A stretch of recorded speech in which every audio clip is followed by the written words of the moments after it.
comes for us all.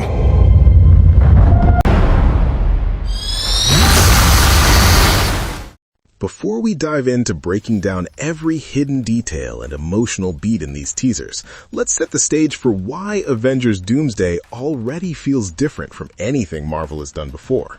This isn't just another hype cycle built on explosions and big reveals.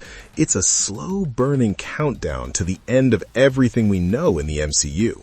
Week by week, Marvel has been dropping these quiet, powerful teasers that focus less on spectacle and more on what each hero stands to lose when the multiverse starts collapsing. Every shot feels intentional, every line sounds like a farewell, and every absence of Doctor Doom makes his presence feel even more terrifying. These teasers aren't asking who will win, they're asking who will survive, and what version of themselves they'll be when the dust finally settles. Welcome back to your nerdy show.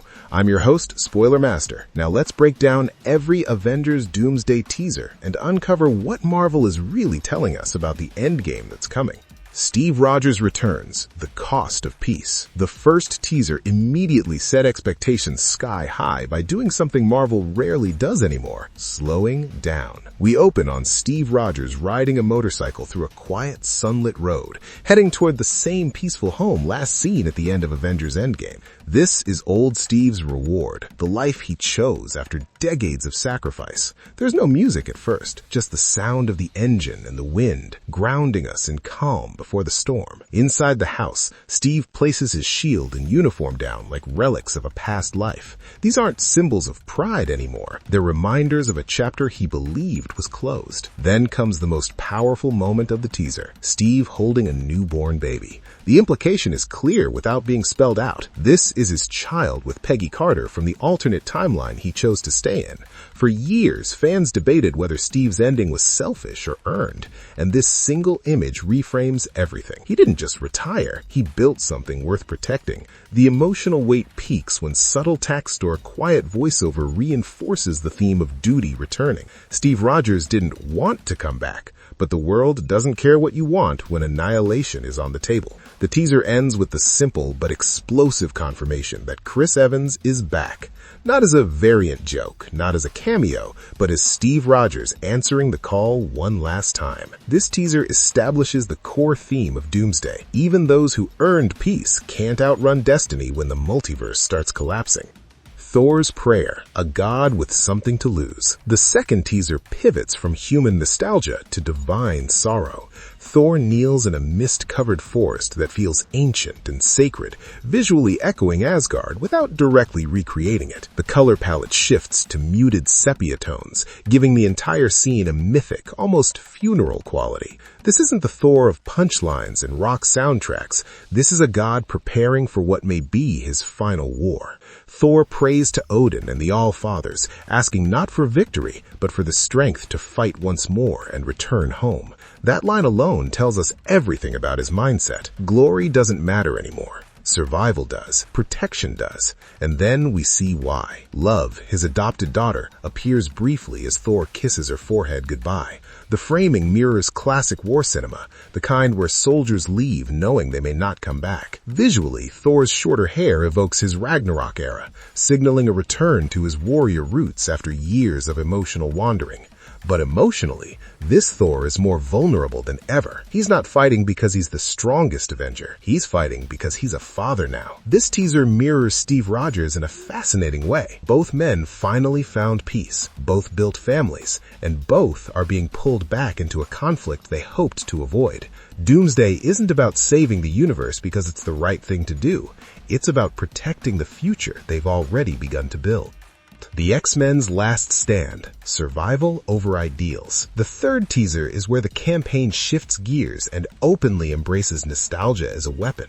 We open inside the ruins of Xavier's School of Gifted Youngsters, a location instantly loaded with decades of emotional baggage. Patrick Stewart's Professor X and Ian McKellen's Magneto sit across from each other, playing chess amid the wreckage. It's quiet, intimate, and heavy with unspoken history. Magneto's voiceover delivers one of the coldest lines Marvel has ever used in a teaser.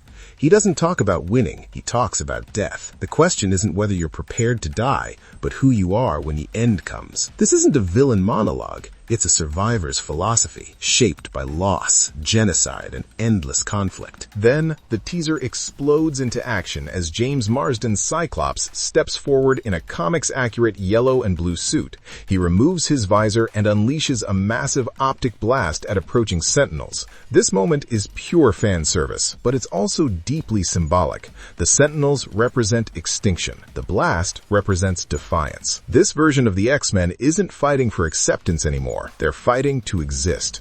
What makes this teaser so powerful is the implication that these X-Men may already be losing. The ruined school, the desperate tone, and the scale of the Sentinel attack all suggest a universe on the brink of collapse. If Doom's plan involves multiversal pruning or targeting anomalies, mutants would be among the first casualties.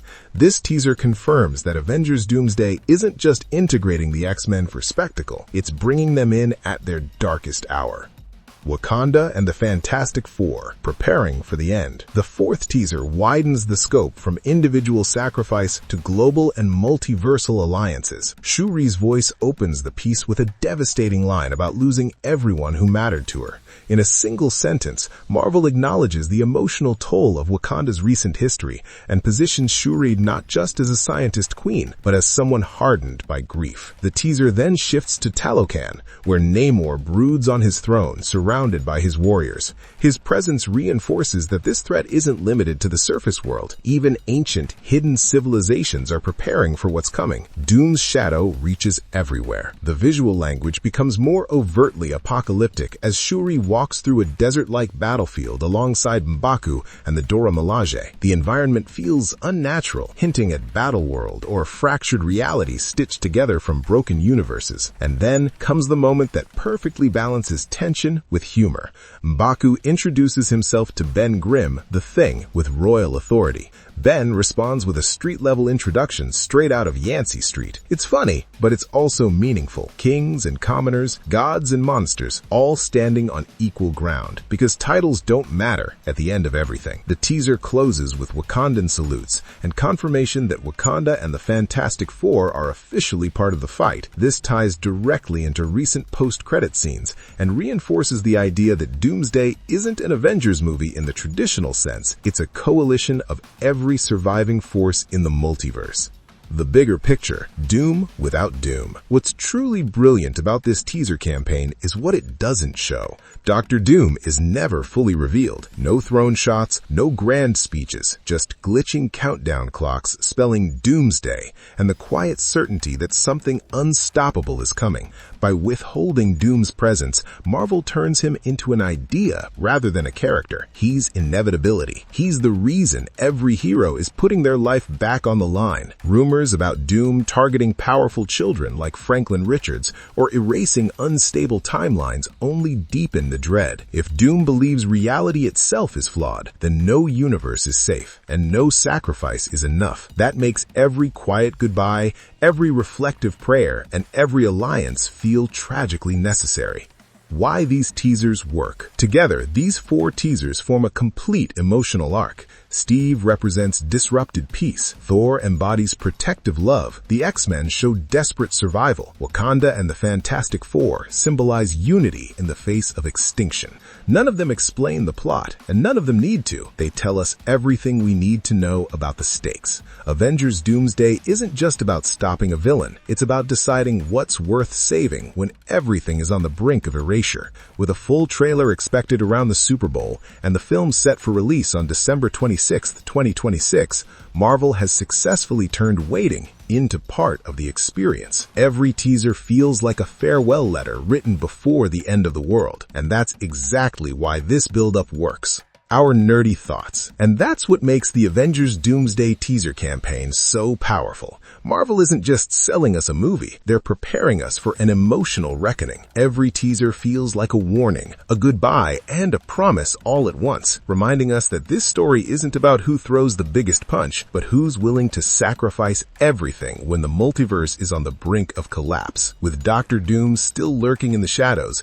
and alliances forming across worlds, it's clear that whatever comes next next will change the MCU forever. If you enjoyed this deep dive and want to stay ahead of every leak, teaser, and multiversal twist, make sure to like the video, subscribe to the channel, and turn on notifications so you don't miss what's coming next. Drop your theories in the comments. Who do you think won't make it out of Doomsday alive? And what secret is Marvel still hiding from us? Until next time, keep it nerdy, and I'll see you in the next breakdown. No, what the heck, I'll laugh anyway.